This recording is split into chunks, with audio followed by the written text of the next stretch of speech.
Hey guys, welcome to a quick little video. Today we are going to look at the new REPR, the transverse regulator that is included in all the Leshiy 2s and will be available for upgrade. This is a transverse regulator, as I said, that sits in a little cup. What's really unique about it is that it has such a high regulator capacity, from about 60 bar, give or take a few, all the way up to 280 bar. Ed actually told me that he had ran out of air, so he's not sure if he might even go above that, but let's just safely say 270 to 280 is about as far as you should spin these, compressing the washers that much. Past that is probably going to give you very little benefit. So remember that there's parts here, that there's a cup, there's a tensioning wheel, there's a little O-ring inside of the piston covered by some Belleville washers, and on the other side is a 4mm plug hole that is covered by a 1/8 BSPP thread. So let's fill it and see where this owner's leak is coming from. He sent this back to me because he said he was unable to diagnose or fix the leak. He said it kept leaking. So we're going to fill it up here, give it a second, and see if we can find the leak. Sometimes these leaks, remember, regulator leaks are usually going to be catastrophic. They're not going to just leak a little bit. They're going to go all at once. So here, doesn't sound like any of the leaks coming from the regulator itself. So it sounds like it's coming from the plug hole.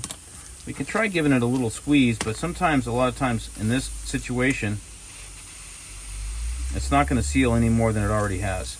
So in this case, if I were to be a betting man, I would say that this had a gauge put in it, and the gauge was over tensioned.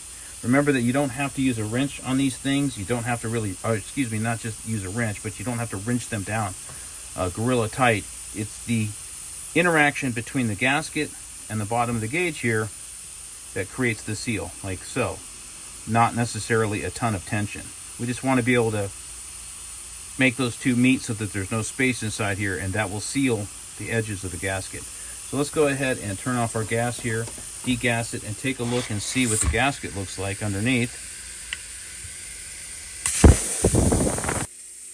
So we're always going to still use the degassing port to degas it. I prefer you guys don't use the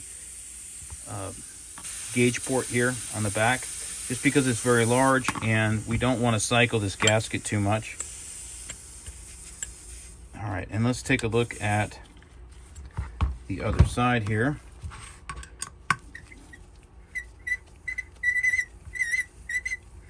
A little bit of air in there. That's what that squeaking noise is.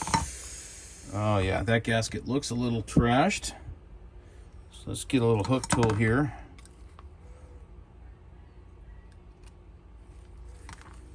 Oh yeah, look at that guy.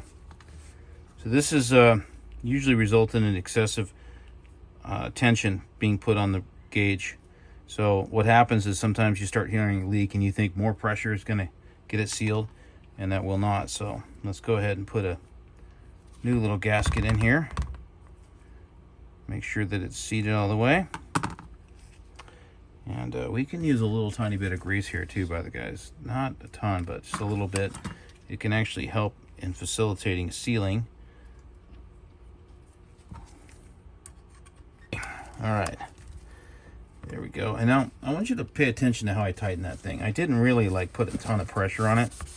You know, I just tightened it down a little bit. Let's see if my efforts paid off. Let's degas it. Let's get it going. Make sure that I always forget the bleed screw up front, and I don't know why. Okay. There we go.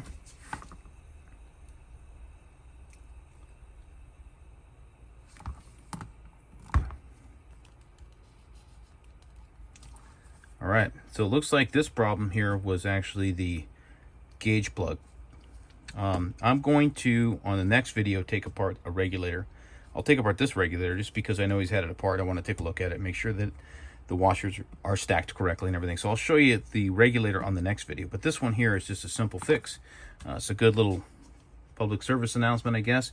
Don't over tighten these things. We don't want to squish these seals to that point.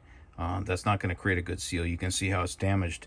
So 300 bar or thereabouts is a lot of pressure, or even in this case, maybe 130 bar. It's a lot of pressure on that little guy. So you can see here we're filling right up. No problem. I think my tank's a little low, but looks like this one's been resolved. So let me end the video here on one problem solving aspect, and then we'll go into the next video, which will be degassing and taking apart this rig, and I'll show you how it works. All right, so thanks for watching. I'll see you soon on the next video.